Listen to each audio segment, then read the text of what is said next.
பிள்ளைகளே, உழுவார் உலகத்தார்க்கு ஆணி அப்படின்னு சொல்றாரு வள்ளுவர்.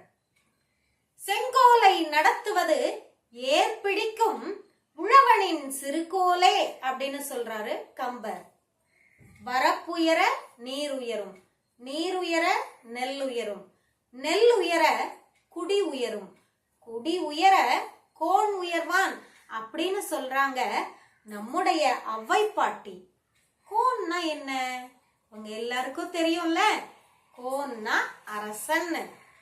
அரசனுடைய உயர்வுக்கு காரணம் உழவனுடைய உழைப்பு தான்.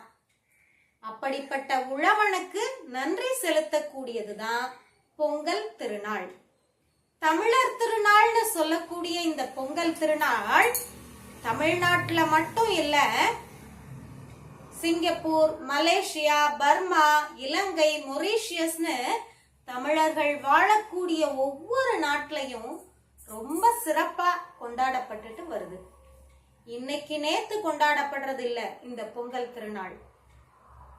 ஐம்பெருங்காப்பியங்கள்ல ஒண்ணுன்னு சொல்லக்கூடிய மணிமேகலையில இந்த பொங்கல் திருவிழா இந்திர விழா அப்படிங்கிற பெயர்ல 28 நாட்கள் கொண்டாடி இருக்கிறாங்க. இந்திர விழா அன்னைக்கு எல்லாரும், பூம்புகார் மக்கள் எல்லாரும் அவங்களுடைய வீட்டையும் தெருவையும் சுத்தப்படுத்தி அலங்கரித்து அழகுபடுத்துவாங்க. தெருவை எப்படி சுத்தப்படுத்துவாங்க? பழைய மணலை மாற்றிட்டு புதிய மணலை அந்த இடத்துல பரப்பி வைப்பாங்க.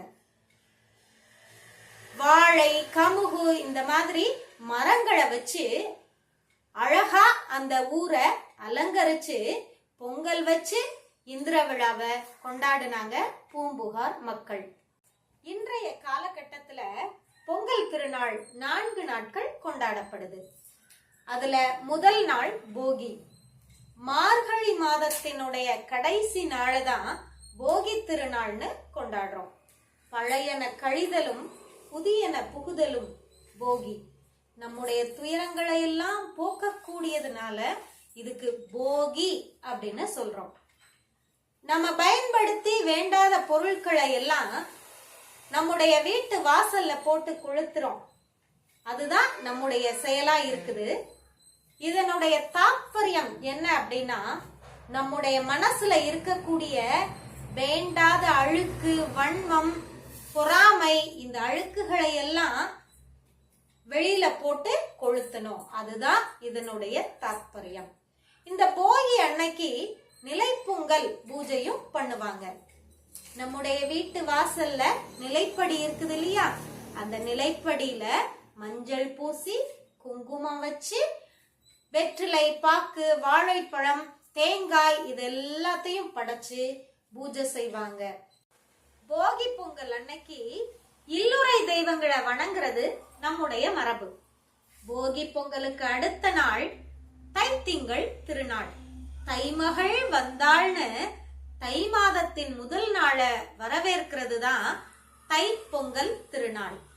அன்னைக்கு இந்த உலகத்துக்கே ஒளி தரக்கூடிய கதிரவனுக்கும் இந்த உலக மக்களுக்கு உணவளிக்கக்கூடிய உழவனுக்கும் நன்றி சொல்லக்கூடிய திருநாள். தைப்பொங்கல் அன்னைக்கு காலையில வீட்டு வாசல்ல புது அடுப்பு வச்சு அது மேல புது பானைய வச்சு அதனுடைய வாய்ப்பகுதியை சுத்தி மஞ்சள், இஞ்சி இந்த செடிகளெல்லாம் சுற்றி அதுல புத்தரிசிய போட்டு வெண்பொங்கல், சர்க்கரை பொங்கல் இதெல்லாம் செய்வாங்க.